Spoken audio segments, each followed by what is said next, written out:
Good day, everyone. Welcome to another episode of Rise Together. You were getting ready to say hi. I was. You're like, hi! There it is. Maybe that'll be the new introduction. We are so excited that you joined us again for an episode of Associates. By Associates, Bri has actually been doing a lot of things as far as taking over some of our social stuff here at this academy, Walmart 4637. Shout out. Yeah, you should follow it because we do some awesome posts. Yeah, if you've seen any upgrade in the post lately, I would probably be one. Especially the photography. That's you gonna plug? I am. Anything else to talk about? I don't want to take any more of your time. Tell us who you are and what you've done. Tell us your Walmart story. So I've been with Walmart for 4 years now, and I actually have a little bit of a different background than a lot of the other facilitators or teammates that I have here. So I actually started in logistics, so the warehousing side of the business, and I didn't start in Oklahoma. So I'm born and raised in Oklahoma, but my husband and I moved to Indiana specifically for this building. Wow. So the Walmart e-commerce facilities, we've been building those up for the last few years, and we moved to Plainfield, Indiana, and started up this building. So that was my first introduction as an associate into Walmart. Like, I've had family and friends that have worked for Walmart for years, and that being my first introduction, that was kind of cool. Completely different than the store side. So I did asset protection, compliance, and safety, and I was really big into the training piece of it. So when we have the new hires come in, we do onboarding with them. Mm-hmm. So HR got them for the first half of the day, and then AP got them for the last half of the day on their first day so that we could go over safety and OSHA and all of that. And I was the first hourly associate hired that was an external for that building. So that was pretty big. First hourly associate. That was external. That was an external. Mm-hmm. Okay. So interesting. It was really cool. Because you literally there was nothing there, and the building built ground up. The building was built, and then all of the internal stuff when we got there was starting. So we had a building inside of a building essentially. It was the pick module, and that was being built. Like, there wasn't lights inside of it yet. Mm-hmm. The conveyor systems were being built on. So we got to see it go from the bare minimums to the glory that it was when we launched the fulfillment center. The glory. It was a 1.2 million square foot building. Oh wow. Yeah. Okay, so so our typical supercenter is around 200,000 square feet. 1.2 million square feet. Plus the pick module, which is that 4-story in the center, was 1 million square feet itself of walking space. Holy cow. So a lot of walking. Okay. I've yet to get to go see a distribution center or any of those facilities. They're pretty cool. Regionals, I've seen a regional. It's amazingly big as well. But yeah, this was the biggest building I think I've ever been in, besides airports and stuff like that. But that's awesome. So you were doing that piece of it, and is that also where you were doing the investigations? Also, I mean, you said training, first half of the second half of the day. So we did the compliance and safety piece of it, teaching them. So we taught them how to use the power equipments, doing the testing on them, and making sure everyone was working safe. Fast forward a little bit, so we had our daughter while we were in Indiana, no family whatsoever up there. So we decided to move back to Oklahoma at that point, and then that's where I got into CMI. So I worked with CMI and did the claims management process there for about 9 months before I transitioned over to the store side. Yeah, so before we get to the store side, I mean, so these are incidents that we have in our stores, and you send them into the system, or CMI, and you would get an associate like Bri, who would then have to figure out what to do. Yeah. What to do. So we probably can't talk a lot about what you do, but kind of broad spectrum of it is all of the video surveillance and footages that are asked of you to be put into the system. There's a reason for it, and CMI uses that. Those are important, just a little bit. CMI uses that to go through and figure out where the claim needs to go. Safety is a big piece of it, so making sure that you're working safe in the stores, that you talk to people. When you see those safety issues in the store, hey, there's a reason that we ask you not to walk on pallets, not to climb in the steel. There's things that have happened that you really don't think about in the moment, but over time, it's a big deal. And those incidents, they're not cheap. Those cost the company a lot of money. And the individual sometimes. And the individual sometimes, yeah, absolutely. Jinx.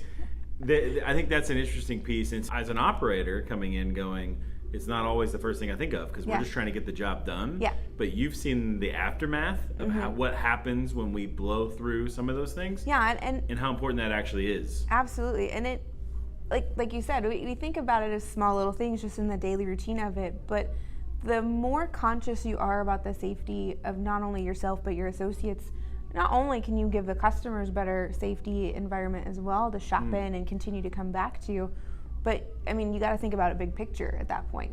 And what I'm doing today, is it going to give me a better tomorrow? And so working safe is one of the big things. The logistics facility that I worked at, I had amazing management team. They really helped to build me up and install those leadership into me. And one of the things that we always talked about in AP was we want you to come into work and leave work the same way every day. Because it doesn't just affect you in the work. Finger. We want you to don't come in and leave with no, don't leave your digits great. in the store. Yeah.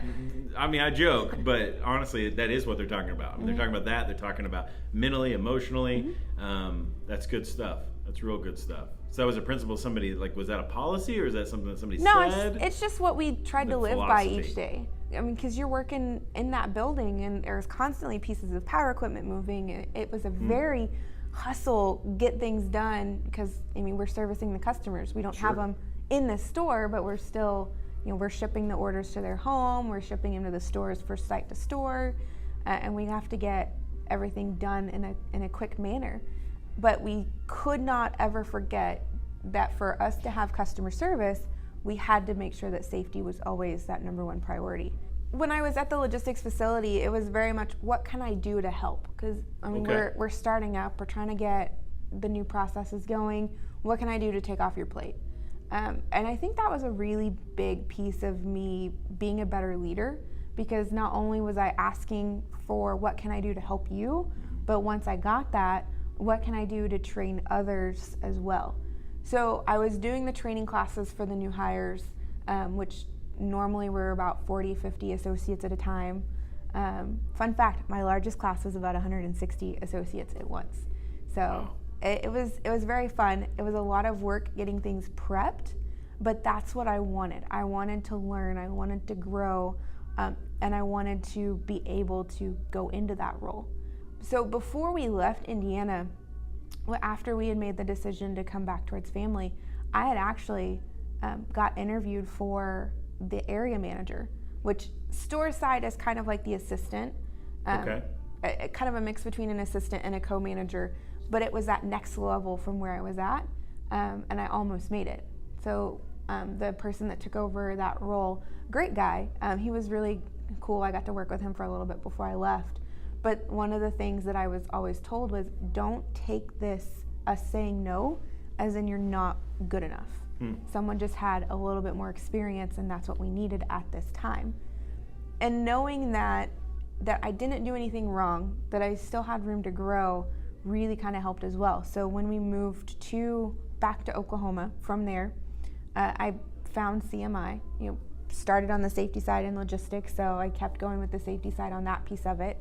And I got to the point where I was like, okay, academies are coming up, and I'd heard about them before, and I wanted to kind of get back into that. How can I lead? How can I train to make more leaders, to make more people excited about what it is that they do? And that kind of brought me here. So tell us about day in the life of a facilitator at the academy.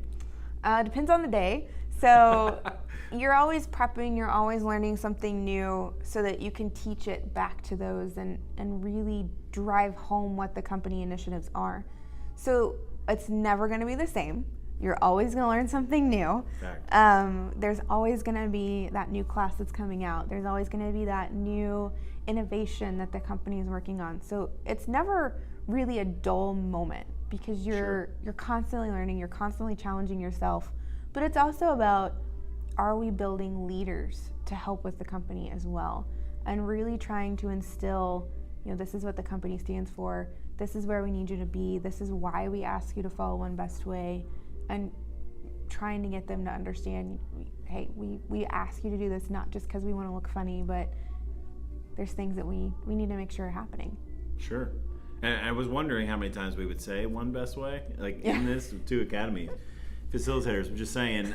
But you hit it on the head. You know, Doug made a speech, and in that speech he used a quote and said, you know, retail has never been this fast before. Like never in the history of retail has it been this fast. Yet it's never going to be this slow again. That's right. It will never be this slow ever again.